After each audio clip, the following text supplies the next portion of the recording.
On Real Estate for Real Life podcasts, we sit down with standout business leaders to unpack what's actually working. How they scale, lead teams, win clients, and build businesses that last. We're your hosts. I'm Courtney Gouchman. And I'm Ryan Wilson. Thanks for tuning in. Welcome back. Filling in for Courtney Gouchman today is agent on Wilson Group, Jimmy Chao. Welcome. Oh, welcome. Thank you. It's my first podcast. I'm really excited. We're pumped to have you. And who did you bring along? So today, I'm not only an agent for Wilson Group, but I'm also a business development manager for Finesse Hospitality Services. And today we have our founder, Jason Pound, here to speak to us. Good morning, and thanks for bringing me in, guys. I'm looking forward to talking to you about. Awesome. Pumped to have you. Heard a lot about you from Jimmy. Oh, I'm You're sure. a legend. So tell us, I mean, you've built this big business 9 years ago. How did it all get started?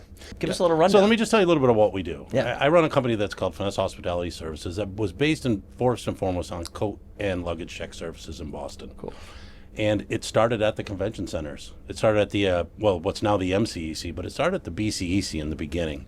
And it was handling the coat and luggage, as simple as that, or what people thought was as simple as that at that convention center. Yep. Yeah, one thing I remember you mentioned when we were chatting earlier is you take these simple transactional experiences and make them like a luxury experience for the person that go through it. So you take what most people just consider like this simple thing and you make it this great experience. Well, it's true. I mean, in all reality, everybody else saw that as, oh, I'm going to drop off my coat. And the people that I saw weren't at the level that I would expect and be comfortable with. So I brought in my own team of people, elevated the services, and created an experience. And that's really what made the things change, and that's where everything started. Yeah, so it's really like you base everything on customer service. That's all it is. It's hospitality. And that actually, I do change that word too, because a lot of people talk customer service, but to me, customer service is customer service. That's Right. what you get at the grocery store. We deliver hospitality, and a lot of people think it's funny. Finesse, hospitality, coat check. Right. It's on purpose. It's not by accident. People need to understand the level of importance of that position. Right. It's the first and last thing people see. Right. That sets them up for a great experience at whatever event they're going to or conference or whatever the case may be. Well, and over the years, what's also happened is guests will give me and my team feedback on their experience, and I'm able to parlay that back to the client. And it's not feedback clients often get. And so that really helps them become better at what they're doing as well, because I have that relationship with them that I can reach out. Right. That adds a whole nother value that I didn't even contemplate, that you're getting now value. So the company that hires you to put on their big event, you're now giving them valuable information the following days after the event that they can use to then implement in their business to improve it. Well, in the beginning, I didn't really think of it that way, but it actually happened with one of our clients called Yankee Dental.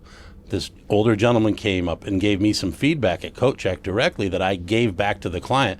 Come to find out, he was the founding doctor of that convention, so they were able to utilize that to adjust some things to make it more what he wanted to see as a tone of like respect. That's cool. That's really cool that happened that way. Wow. So, go ahead. No, I was going to say, but part of that, what you were mentioning is that feedback, but it's based on that relationship. Talk about your relationship with your clients and how do you foster that? Well, that's what's interesting about it is I have every single client I had in 2017 I have today. Some of them I put on contract through 20, 30 years ago. They come back to me year after year, time after time for events, and they refer me to other people because we have that open communication. I not only elevate the experience, but I learn from them and I become better at what I do as it does my team. So that's really where it comes from. Clients hire us directly. They don't hire us through an event planner typically. Right. And that's not the way things usually work. Right. It's like you clearly, even just talking for a couple of minutes, have like a true entrepreneur mindset where you're thinking long term. You're not thinking about, all right, this is just another deal. This is just another coat check or bag check. This is long-term deals. This is decades down the road, fostering that relationship to get more business. And as you said, referrals. Right. And if you talk about, relationships, that's how I have my luxury clients. I also work with the Newbury Hotel, the Omni Seaport, and the Hilton Park Plaza. I'm the exclusive provider there. And it all started with Omni because I knew the people at Omni who moved in there from other hotels. I had a personal, professional relationship with them, and that's where things started, and that's where things have stayed all these years. That's awesome. Let's rewind a little. So back when you were thinking about starting this business, what kind of gave you that idea to kind of get this thing going and get it off the ground 9 years ago? Well, I had been running the company that had the exclusive contract for this service at the convention centers for a while, and I left. And a few months later, I had a call from the convention center saying that that relationship was no longer, and asked me if I would come in and service the clients to make sure things had happened properly. They also made it clear they weren't going to do another exclusive relationship, but that got me in the door. I had 3 months where I was the only person people could use, and now I'm the only person people do use. Yep. Oh, that's impressive. And obviously you do that based on the result and producing a really good product. So how do you used to run it, and then now you started on your own 9 years ago and got your foot in the door, and now you're the exclusive for these people. How do you make that consistency happen over and over again to make sure that you're providing that high level of service? It's setting up the company differently than other people do. Most of the time in convention centers, it's temporary agencies, especially here in Boston. I'm an employer. I'm invitation only, and that's how I started. Invitation only for coat check sounded funny to people at first. Like, coat check's invitation only? Yes, it is. But what's evolved over the years is I'm invitation only for clients as well. I don't post ads. I don't go looking for clients. They're brought to me by my current clients, and that's how we've grown. So, and it used to be me, but now it's this person, it's the company. So it's not just Jason anymore in my relationships. That's where it started, but I'm just part of the process now. That's really cool. So you've built a pretty big business now. You now have other people, Jimmy one being involved. How have you kind of developed people over the years to help them grow in your business, to grow your overall business? Well, what is interesting is seeing people's skill set and seeing what they're passionate about first. Jimmy, as a head of business development, loves going out there. He likes to talk. He likes to interact with people. And if he loves what he's doing, he is your best, I'll say salesperson, but he is. Like, he sells the business because he believes in it. I also have Betty Salemi, who's my head of concierge services. Betty is a rock star in the city, well known as Boston Betty. She was the chef concierge at the World Trade Center. She was also involved with a lot of other projects around Boston, one of which was starting the Greater Boston Concierge Association. And now she works for me and Frank DiPasquale. Oh, yeah. And so having people like Jimmy, having people like Betty, Betty brought on her friend Anna. Anna is a long-term veteran of the concierge world, but she also has a tech background. She's also multilingual. So by having people that are multilingual professionals doing coat check. Yep. And from there, Betty's husband works for us. My wife works for us. Anna's daughter works for us. It's become, that invitation has spread out through our networks, and we find individuals, strictly the ones that really have that innate love for hospitality, the ones that get that emotional reward when they know they've done someone a good job or provided a service or had that thank you or made that smile happen. So that's why we think invitation only is important, because you have to have that hospitality fire in yourself, that mindset, what you were born with, and then the tools and the training and the skills and the operations, that comes. But when you have that mindset, it comes much easier, and especially with a great team like ours who all try to support each other. It's impressive what you guys have built. That's very cool. I mean, we obviously, with our business, we look at it as well. I mean, maybe not customer service as you just described that. I like the way you described that. But the hospitality we have to give to our clients is the same thing, because we want them coming back. We want them from the day we meet them to the closing day. We want them to feel good about the entire transaction. So what other industries are you taking this into, this hospitality and such, to help with? I know you do a lot of charity work. I do. And it's interesting you brought up about the feeling part. One of the biggest things I always go back to is people remember how you make them feel. Yep. That's what's important. And so I took that into working with Community Work Services, which is a nonprofit in Boston. It's actually one of the oldest nonprofits in Boston. It was started by a woman. I started working with them the day I started Finesse. I was helping them consult on at your service training and job readiness, because I have a background in that. Right. I was starting a new business. I was asked to do something, so I did it. And working alongside of them harbored another new relationship. I've worked with them for years, both placing people. I helped plan their gala with Betty's help. I also, when I took over the islands and I did that, they actually became our caterer. Oh, cool. So it's taking those relationships on a face value, but then building them up and finding out what else can I do for them, and then finding out what they can do for us. Right. Going along with that entrepreneurial mindset, you mentioned the islands. I know that was a kind of a pivot for us with hospitality. It still fell under that umbrella, but it came through with Community Work Services. And talk about, how that came to be and how that partnership worked and what we, kind of give back to that. Well, what's great about the islands was I've worked with gourmet caterers for many years, and I know them well. And they were looking to have someone replace them out on Boston Harbor Islands, both Georges and Spectacle Islands, doing the concessions post-COVID. And they introduced me to Boston Harbor Now. And while I don't have a food background, and nor do I work in food, I have an understanding of business. I have an understanding of food, and I had the right connections. So I took over post-COVID as the first vendor to offer concessions on those islands. I started out with George's and Spectacle Island, and I stayed out there for 4 years. That's awesome. So taking one business, and one thing you mentioned when you were talking about your charity work, you said you started it the same day as you started Finesse. Yes. It was a 2-week commitment that ended up, we're 9 years and running now. Which I think from just any younger entrepreneurs, business people that are watching and listening, you did something and you took a chance not knowing what any future outcome would be. You didn't know if this was going to be helpful for your business. You were helping out a charity, you were doing some things. And then next thing you know, that leads you to different relationships that are getting you on the islands or doing this. And one thing I think a lot of people are short-sighted about in business is they don't realize that, yes, you might be working for free for this thing or that thing or learning this, but that's going to lead you to much bigger opportunities that if you didn't do that and didn't take that chance and you were short-sighted about it, you might not get that opportunity down the road. So it's very true. I mean, I think that I would love to tell you that I've always had that mindset, and to an extent I have, but really that really honed in for me. I got sober in 2016. I stopped drinking, and that changed how I looked at things. It wasn't about what I could get from people. I used to listen to people talk so that I could get what I wanted. But in recovery, I've learned to listen and learn. I've learned to become involved. I mean, I always tell people, I put $1 in a basket and I got my life back. Right. And so that's just how I look at things now is, what can I put into someone else's basket? Not worrying about what I'm going to get back, because look what I have got back. Right. I'm sober 10 years. I'm in business.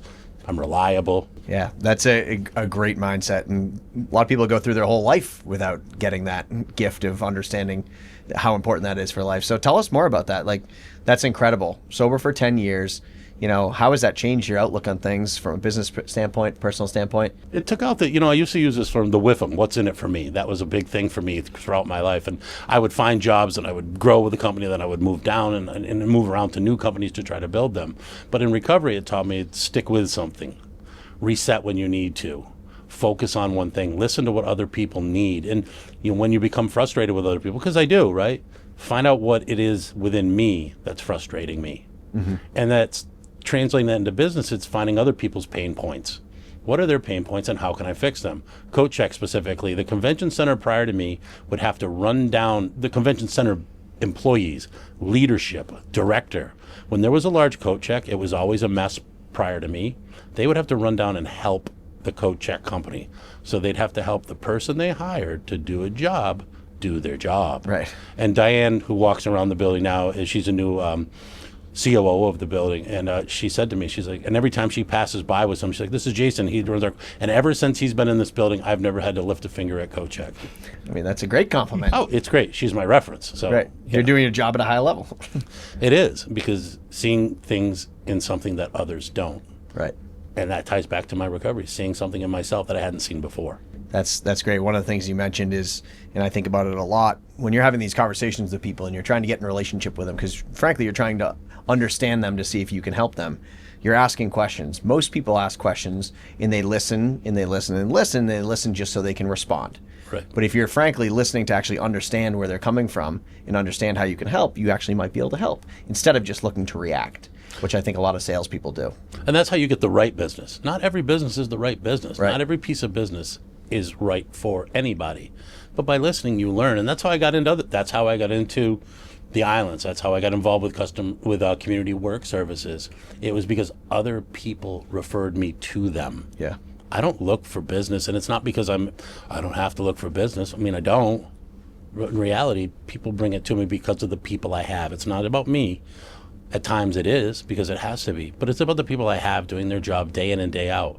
My people are on time, they're early, they focus, and people know that. People seek them out year after year. That's great. How do you find these people and how do you train these people? So finding these people is my network. I started out with maybe 20 employees, all people I knew. And once people got in there, and people used to think, oh, it's because you pay more. Yeah, that's part of it. I'm not going to lie. People like to get paid, right? But people also like people that show up on time, people that put in the same level of effort that they do. And that's something that in that industry, wasn't happening before me. It wasn't consistent. So that's how I get good people, because then good people bring on more good people. Betty, who I mentioned, her husband works there. Jimmy mentioned, well, her sister works there. Her sister's husband works there. You know, nepotism is it's like it's on the application. Well, there's actually not an application, but like my own daughter works here. She started at 8 years old stealing money that she was counting, I'm pretty sure. and you know, now she still works here, right?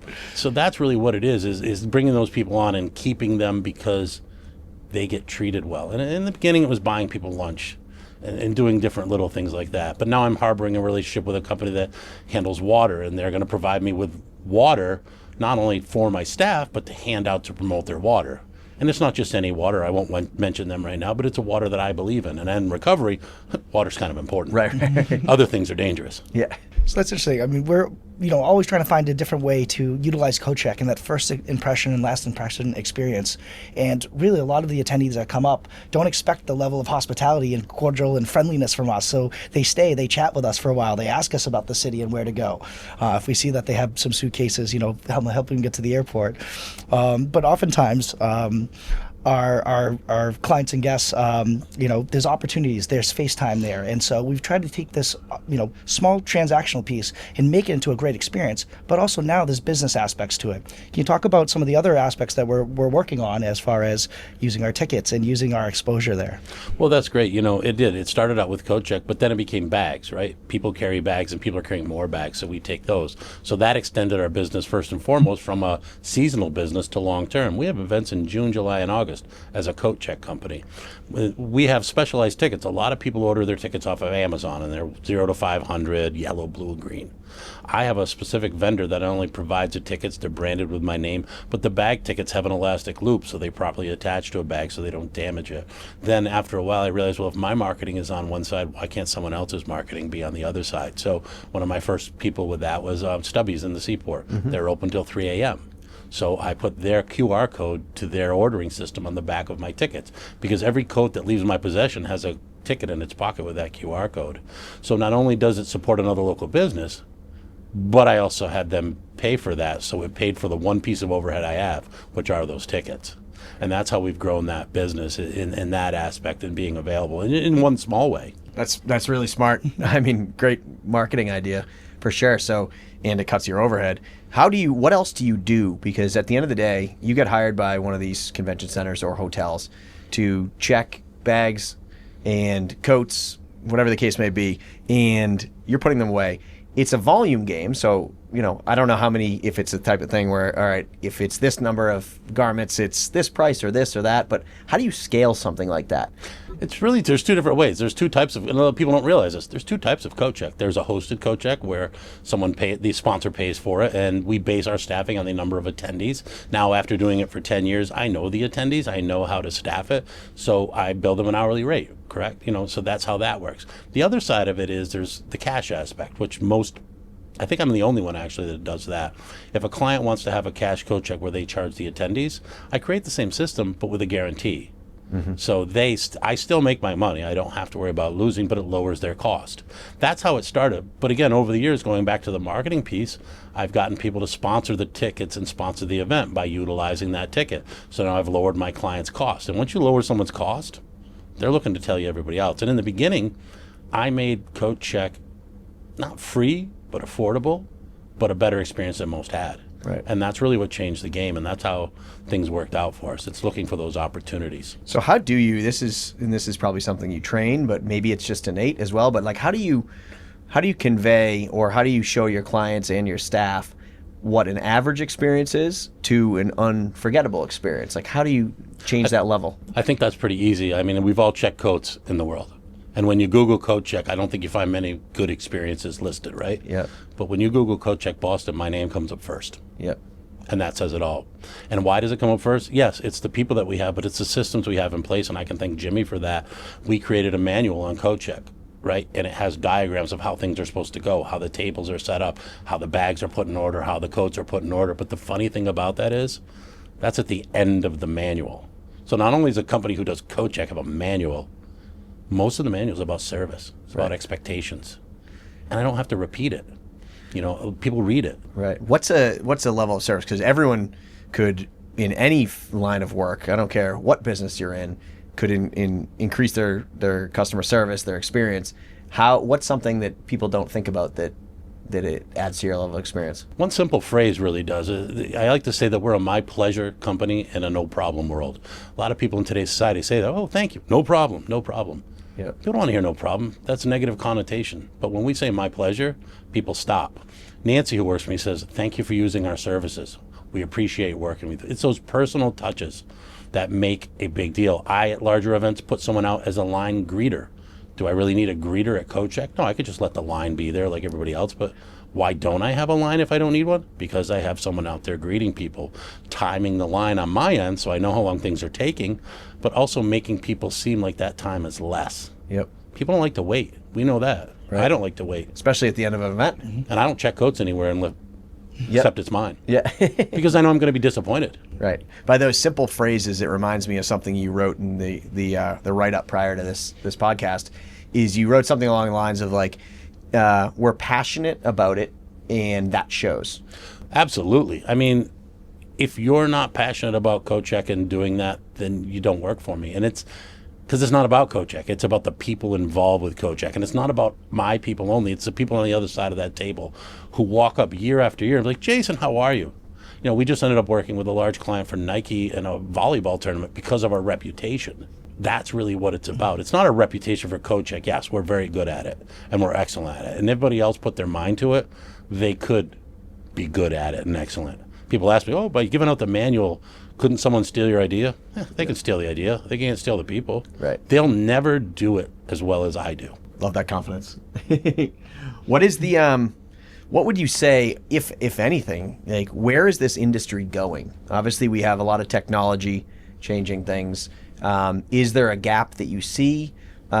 Is this industry always going to need the human touch, which I think it will, along with our industry? But where do you see as a gap that you professionally could improve on? I appreciate you asking. What the real gap is that experience, right? Because I've seen it. So we do CoachCheck, but people walk up and say, you know, your CoachCheck staff is better than my registration staff. Yeah, I understand that. Can you do our registration, right? So now I do registration. I have been for years. And what used to be 10 people at a registration desk doing all the manual and greeting, now it's 3 people at a registration desk before kiosk check-ins. Right. Guess who's still getting hired? Me. So now maybe I have less people on site than other people, but it's not a volume game. And you mentioned that earlier. It's volume. For me, it's not a volume game. It's being present and making an experience. It's an experience game. You know, other companies bill significantly less than I do, so they need more people to make money. I need my people. Yeah. I'm not greedy. I get what I need to, and I pay them well to do it. Right. And that's the real difference. So we're staying relevant while other people are kind of starting to fall off. That's great. And just piggybacking off that, you know, you mentioned, you know, how do we scale? Well, you know, part of it is, you know, it is a volume game and a certain amount of service. And how does our team see, you know, understand what luxury service is versus it isn't?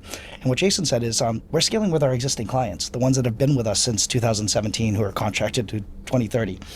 One of our clients brought us out to the California Conference for Women after doing the Massachusetts Conference for Women for 5 years. They wanted us out there. So, and with all of our existing clients, we can see we're getting registration because our luxury service was far better than the registration they had last year. So our team can see it by exhuming it and demonstrating themselves, setting the high bar in the convention centers or the hotels that we work in. It's awesome.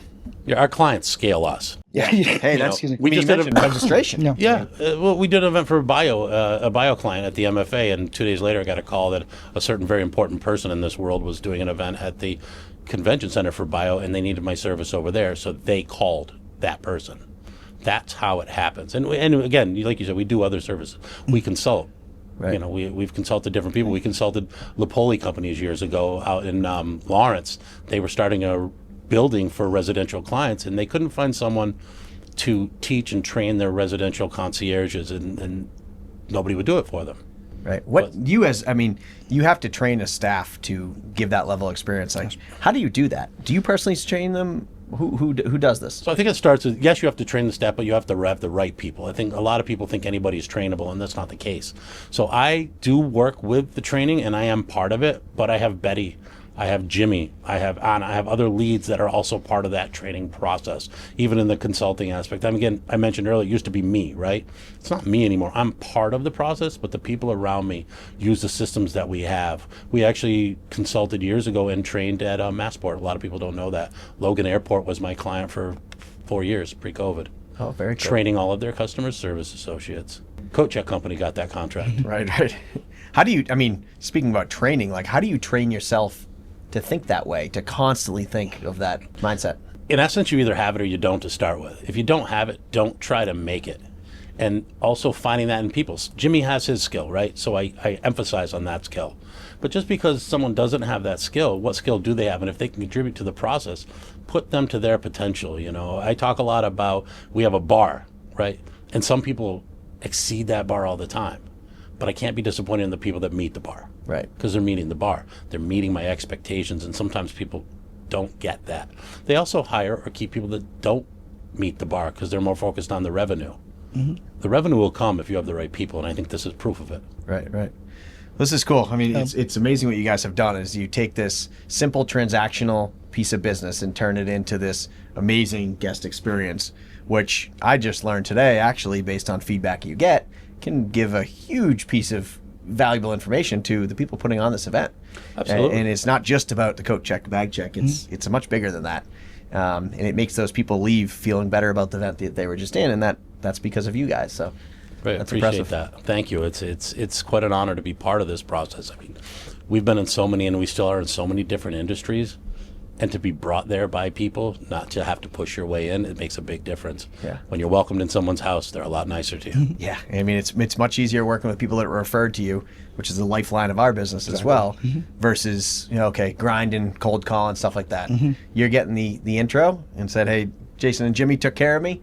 You got to hire them. Well, that's an in the door that, now you just need to meet their expectations, which we know you'll exceed. I have a perfect example of that at the end, too. Like, we recently received a call. Everybody knows FIFA's coming to town. Yep. Well, we received a call from a certain group of people that are doing a VIP experience, so to speak. And my name, our name was brought up. And then they had to have a follow-up Zoom call with the other people that were invited to this project to further explain it, because some people didn't get it. And in that call, my name and Jimmy's name was specific. Like, we want it run like Jason and Jimmy were there. We don't want this outsourced. We know. And I talked to the person afterwards, like, we thought it'd be a great fit for you. Now, whether we get the piece of business or not, I don't know. But I've done my part. And I think that's the other piece. Do your part. Yeah. Show up. Suit up. Yep. And see what happens. Right. Oh, that's cool. That's cool. What is, either of you guys or both of you as entrepreneurs running this very successful Boston-based business, what is one thing you'd want someone to take away, whether it be from an entrepreneurial standpoint, whether it be business standpoint, personal, whatever the case may be, that they could take away from this? I think I'm going to deflect to Jimmy first and then add into it. All right.